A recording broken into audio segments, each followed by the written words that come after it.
नमस्कार दोस्तों, exam nucleus channel में आपका स्वागत है। तो चलिए शुरू करते हैं 14 जून के करंट अफेयर्स के इम्पोर्टेंट क्वेश्चन। तो ये है क्वेश्चन नंबर 1। प्रतिवर्ष 14 जून को दुनिया भर में कौन सा महत्वपूर्ण दिवस मनाया जाता है? तो विश्व रक्तदाता दिवस मनाया जाता है। इसका डिटेल देखते हैं। तो मनाने का उद्देश्य लोगों को सुरक्षित रक्तदान के लिए प्रेरित करना और जागरूक करना। और क्यों मनाया जाता है? तो कार्ल लैंडस्टेनर की याद में। यह दिन नोबेल विजेता डॉक्टर कार्ल लैंडस्टेनर के जन्मदिन पर मनाया जाता है, जिन्होंने इंसानी ब्लड ग्रुप ए, बी और ओ की खोज की थी। और इस साल का थीम क्या है? तो one drop of humanity give blood save life घोषित की गई है। चलिए दूसरा क्वेश्चन। जून 2026 में आयोजित होने वाले 52वें G7 शिखर सम्मेलन की मेजबानी किस देश को द्वारा की जा रही है? तो फ्रांस के द्वारा की जा रही है। इसका डिटेल समझते हैं।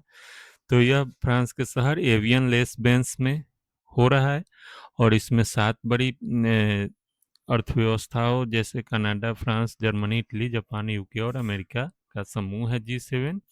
और सम्मेलन के एजेंडे में वैश्विक सुरक्षा, आर्टिफिशियल इंटेलिजेंस, नियमन और पर्यावरण बदलाव शामिल है। चलिए तीसरा क्वेश्चन।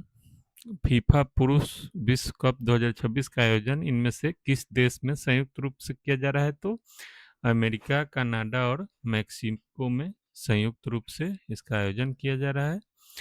और यह फीफा के इतिहास में पहला ऐसा टूर्नामेंट है जिसमें रिकॉर्ड 48 टीमें हिस्सा ले रही है।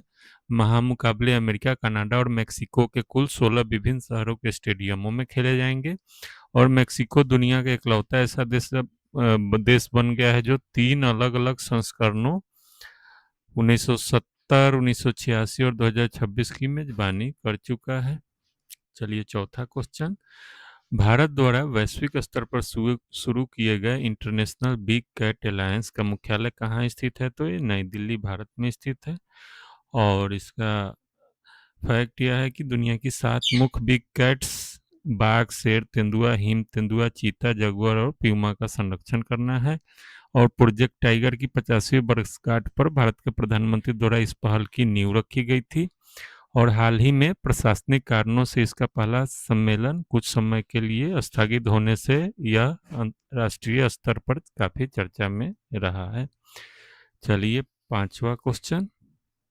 हाल ही में निशा मिशन चर्चा में रहा। यह इसरो और किस अन्य अंतरिक्ष एजेंसी का संयुक्त प्रोजेक्ट है? तो यह नासा और इसरो का संयुक्त प्रोजेक्ट है। और डिटेल यह है कि निसार का अर्थ होता है NASA ISRO synthetic aperture radar. और कार्यप्रणाली क्या है? तो यह दोहरे रडार आवृत्तियों मतलब एल बैंड और एस बैंड का उपयोग कर पूरी पृथ्वी के भूमि और बर्फ के सतहों का सूक्ष्मता से निरीक्षण करेगा। उद्देश्य क्या है? तो वैश्विक पर्यावरण बदलाव, कृषि पैटर्न और प्राकृतिक आपदाओं जैसे भूकंप, सुनामी, भूस्खलन की सटीक भविष्यवाणी करना है। तो ये था आज का ट्यूटोरियल। इसका पीडीएफ आप मेरे टेलीग्राम लिंक से डाउनलोड कर सकते हैं। आप लोगों का वीडियो देखने के लिए बहुत बहुत धन्यवाद। आपसे रिक्वेस्ट है कि चैनल को सब्सक्राइब करें और वीडियो को दूसरे के साथ शेयर करें, वीडियो को लाइक भी करें। Thanks for watching.